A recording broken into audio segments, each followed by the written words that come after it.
साधक साधना के कारण से है, साधक अपने कारण से नहीं है, साधना के कारण से है। अगर आप साधना नहीं कर रहे तो साधक नहीं है। लेकिन करोड़ों करोड़ लोगों में कोई एकाध मात्र को श्रद्धा उत्पन्न होती है। ये गीता में बोला गया है, आप खोल करके देखोगे तो समझ आ जाएगी कि क्यों बोला है। करोड़ों लोगों में कोई एकाध श्रद्धा क्यों होती है। हम तो सभी श्रद्धावान हैं, परमात्मा के प्रति पूरी श्रद्धा है, देवी देवों के भी प्रति पूरी श्रद्धा है, माता पिता के प्रति भी पूरी श्रद्धा है, मंदिरों के प्रति भी पूरी श्रद्धा है, तीर्थों के प्रति भी पूरी श्रद्धा है, गुरुओं के प्रति भी पूरी श्रद्धा है, सबके प्रति पूरी श्रद्धा है।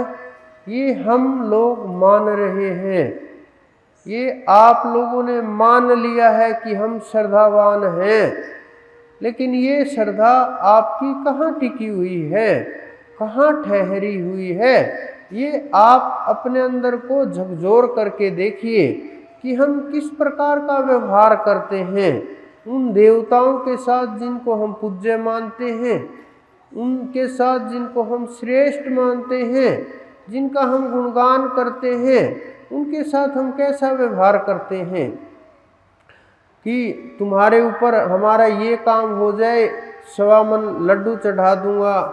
देवी का नंबर आता है, श्रृंगार का सामान चढ़ा देंगे और साड़ियाँ चढ़ा देंगे और भिन्न भिन्न प्रकार के अलग अलग प्रकार की चीज़ें चढ़ा देंगे, 56 भोग का प्रसाद लगाऊंगा। क्या आप लोगों की यही श्रद्धा है? इसी को श्रद्धा बोलते हो क्या आप लोग? ये रिश्वत का मामला है। और परमात्मा इन चीज़ों से कभी संतुष्ट नहीं हो सकते।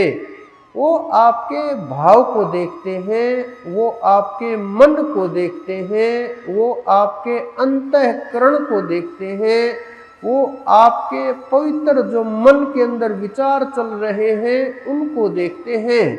उनको किसी भोजन की आवश्यकता नहीं है, उनको किसी सांसारिक वस्तु की आवश्यकता नहीं है, उनको आपके किसी भी भोग्य पदार्थ की, भोग की वस्तुओं की आवश्यकता नहीं है।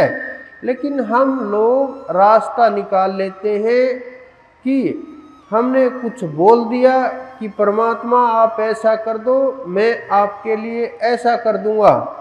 ये सौदेबाजी जो हम करते हैं, और फिर अगर कोई काम नहीं होता तो परमात्मा को हम दोष देते हैं कि हमने तो उसके लिए लड्डुओं का भोग भी बोला था कि लड्डुओं का भोग लगा देंगे, लेकिन हमारा काम तब भी नहीं बना।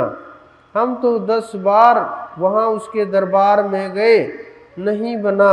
हम तो 1 साल में 15-20 बार वृंदावन गए, लेकिन उन्होंने भी मेरी नहीं सुनी। हम तो 15-20 साल से उसके दरबार में जा रहे हैं, लेकिन वो नहीं सुनते हमारी। हमने क्या दोष किया है? हमने प्रसाद भी चढ़ाया, हमने कमलों की माला भी चढ़ाई उनके ऊपर, हमने भोग भी लगाया, हमने झूला भी झुलाया, घर में भी हमने वास कराया परमात्मा का, लेकिन वो हमारी नहीं सुनते।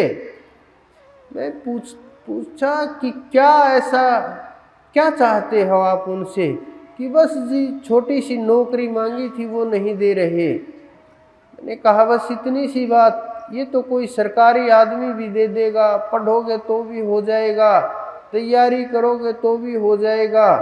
उन्होंने कहा कि नहीं, हमें तो प्राइवेट में भी नौकरी नहीं मिल रही।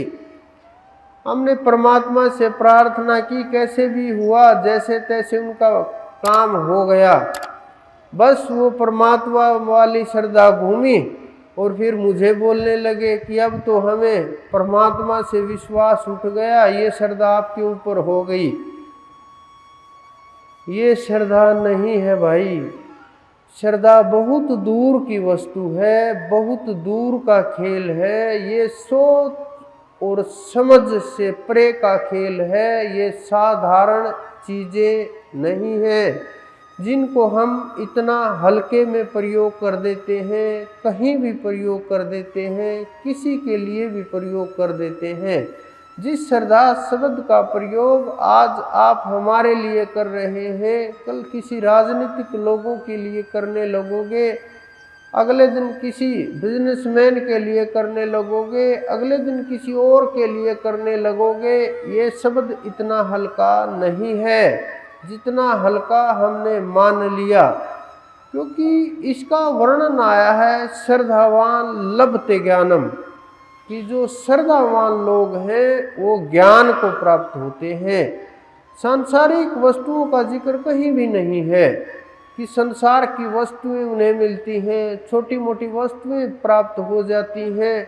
ये भक्ति करोगे तो ये तो हो ही जाएंगी, लेकिन सबसे मूल जो प्राप्ति है, उनका मुख्य उद्देश्य जो है वो भागवत प्राप्ति है, परमात्मा की प्राप्ति है, उस अनंत की प्राप्ति है।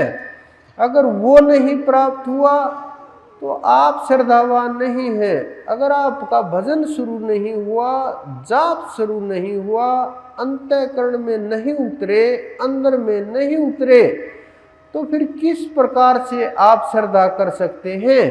तो वो श्रद्धा नहीं है।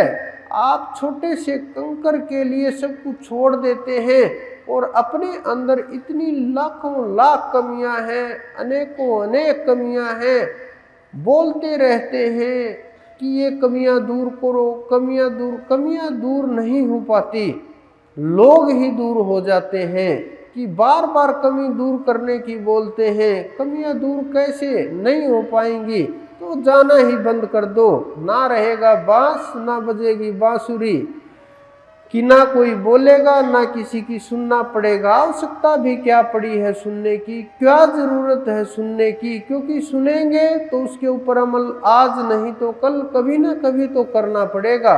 और जब अमल नहीं कर पाओगे तो समझ कैसे पाओगे, चल कैसे पाओगे उस मार्ग के ऊपर?